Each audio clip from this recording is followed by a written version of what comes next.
Bonjour à tous et à tous, nous sommes en été, il fait chaud, c'est la canicule. Raison de plus pour réchauffer nos cœurs. Bienvenue sur We Live with Jesus.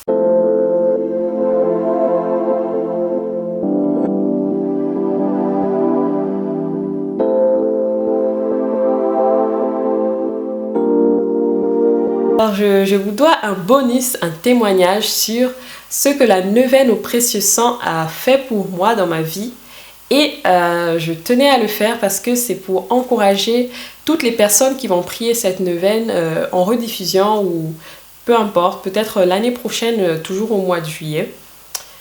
Alors, cette neuvaine, elle m'a été confiée par une sœur, elle m'a été donnée par une sœur qui avait sa mère qui était atteinte d'un cancer du sein. Donc, à l'époque, nous étions tous un peu perturbés par cette nouvelle qui venait à nous.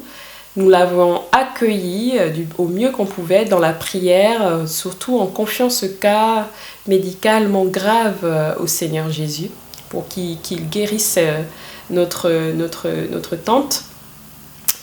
Et vraiment, on était vraiment surpris de la réponse du Seigneur face à tout cela. C'était vraiment de prier, prier, prier, et que lui, qui était le médecin des corps et des âmes, allait agir dans la vie pour la guérison de notre tante. Donc du coup, c'était un moment assez douloureux mais assez puissant car nous avons pu voir la gloire du Seigneur dans toute sa beauté, sa magnificence. Et je le dis encore, béni soit le nom du Seigneur Jésus qui fait toutes choses bonnes et toutes choses nouvelles. Amen. Alors elle m'a confié cette neuvaine et elle m'a dit nous allons prier pour que maman puisse guérir et je veux que tu rentres dans la chaîne de prière par cette neuvaine. Bon, j'aime beaucoup prier, vous le savez tous. Je le chante partout si vous voulez et je me suis dit ok là je vais prier, je vais intercéder, waouh, je me sentais forte et tout.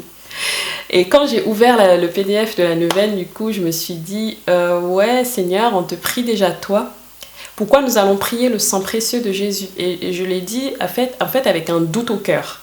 C'était vraiment que je prie mais j'ai le doute que je ne sais pas beaucoup de choses sur le sang précieux de Jésus. Je ne savais vraiment pas ce que je disais, hein, pardonnez-moi. Donc, j'ai dit, Seigneur, pourquoi on va invoquer ton sang précieux?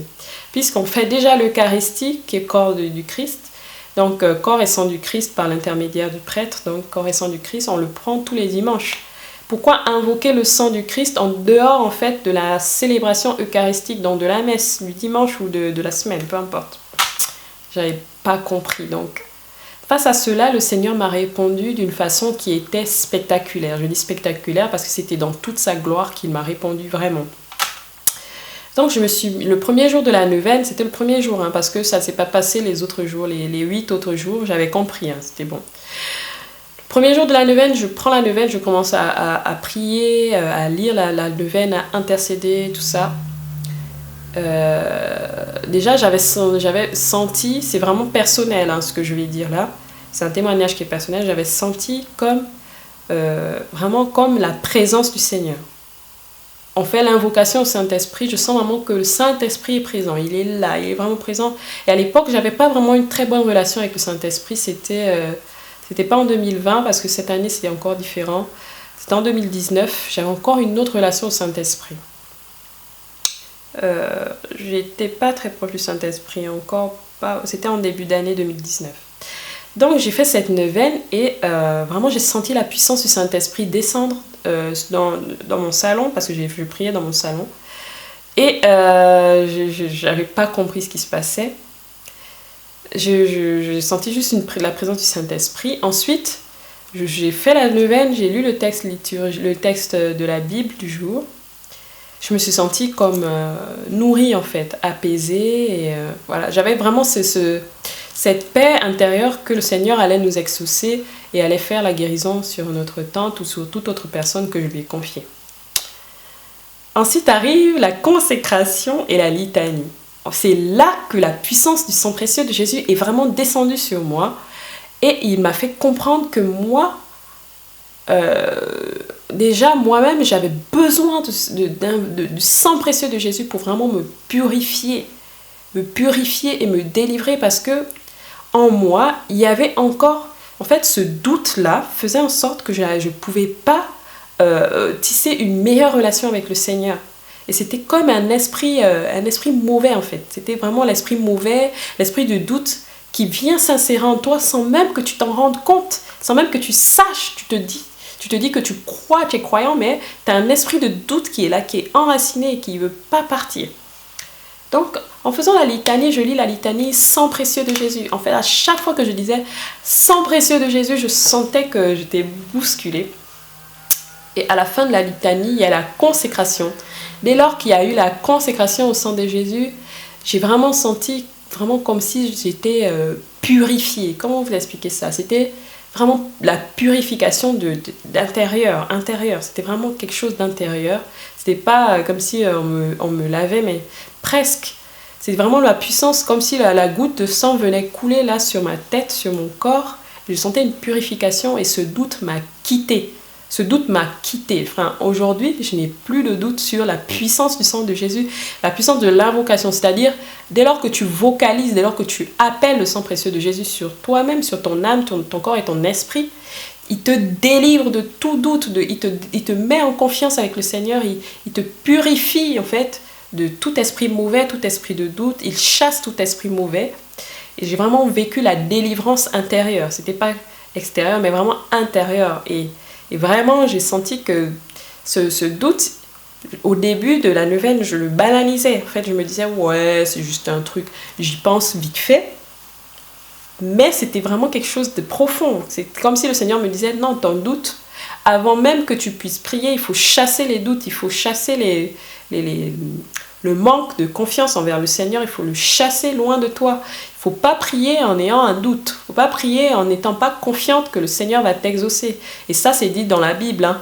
Priez de telle sorte que vous pensez que le Seigneur a déjà entendu vos prières et qu'il vous a déjà exaucé. Priez avec la confiance en le Seigneur. Donc, ce doute-là, cet esprit de doute qui était vraiment ancré en moi, mais qui était caché, dont je n'avais pas idée, il a été révélé par le sang précieux de Jésus et par ma consécration au sang de Jésus. Je n'ai plus aucun doute de qui est le Christ, de ma confiance en lui. Elle était totale. Ma confiance en lui, elle était totale et je doutais plus. Et c'était incroyable. C'est un miracle pour ma vie parce que je me disais, non, tu es croyante, tu doutes pas de lui et tout.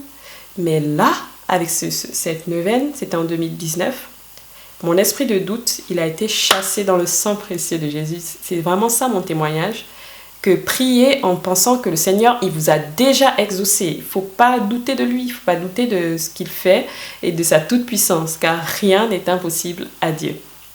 Et qui est comme Dieu? Personne. Et le deuxième témoignage, c'est vraiment cette neuvaine de cette année qui m'a délivrée. Et à la fin de la neuvaine, il y a eu tellement de miracles qui se sont passés dans ma vie que je peux que rendre grâce à Dieu. Là, c'était plus vraiment une délivrance d'un esprit de doute, mais c'était une délivrance de tout. En fait, c'était vraiment une révélation. Il y a eu des révélations dans ma vie personnelle qui ont fait que j'ai encore béni le Seigneur 1000 fois parce que c'est incroyable. Et parfois, je me dis, mais si j'arrête de faire des neuvaines ou de prier, le Seigneur, il ne peut pas se révéler à moi totalement. Donc, voilà, c'est mon tout minuscule témoignage. Et j'exhorte vraiment toutes les personnes qui vont regarder cette vidéo à vraiment prier le Seigneur et à ne pas lâcher, même si vous sentez que rien ne se passe en fait. Parfois, rien ne se passe. L'année dernière, quelque chose s'est passé au cours de la neuvaine. Et je l'ai vraiment senti, c'était vraiment, oui, je l'ai vécu. Mais cette année, quand je priais, rien ne se passait. Et le fruit de la neuvaine est arrivé après, c'est-à-dire à la fin. Et aujourd'hui, je peux encore cueillir ce fruit qui est exponentiel. Je ne peux même pas imaginer, voilà, je ne peux même pas vous dire, c'est exponentiel, c'est multiplié par 1000. Et je veux vraiment diffuser cette neuvaine au précieux sang. Parce que je sais qu'il y a des personnes qui ont besoin de délivrance. Je sais qu'il y a des personnes qui sont en souffrance et qui ont besoin de la paix. La paix intérieure, pas la paix qu'on vous vend sur le marché. Non, la vraie paix qui vient du Christ. Donc n'hésitez pas. si vous sentez en difficulté, si vous sentez qu'il y a un désir de paix qui est profond en vous, un désir du Christ, mais le Christ dans sa paix, le Christ dans tout ce qu'il a de pur, dans sa pureté, invoquez le sang précieux de Jésus. Il ne vous décevra pas, jamais le Seigneur ne peut nous décevoir. Donc, amen, amen. On se retrouve donc, on a fini notre mois de juillet avec la dévotion au précieux sang. Nous allons entamer donc le mois d'août avec la dévotion au cœur immaculé de la Sainte Vierge Marie. Et je vous invite donc à rester connectés sur tous les réseaux sociaux, sur YouTube, sur Instagram. Les activités reprennent de plus belle. Je vous remercie encore d'être patient avec moi parce que je ne suis pas encore une professionnelle de la vidéo, donc je fais comme je peux et je vous remercie. Je vous demande de prier pour moi abondamment, de prier pour cette chaîne afin que le Seigneur vienne encore toucher les cœurs et vienne encore renforcer mon désir de témoignage et je prierai pour vous.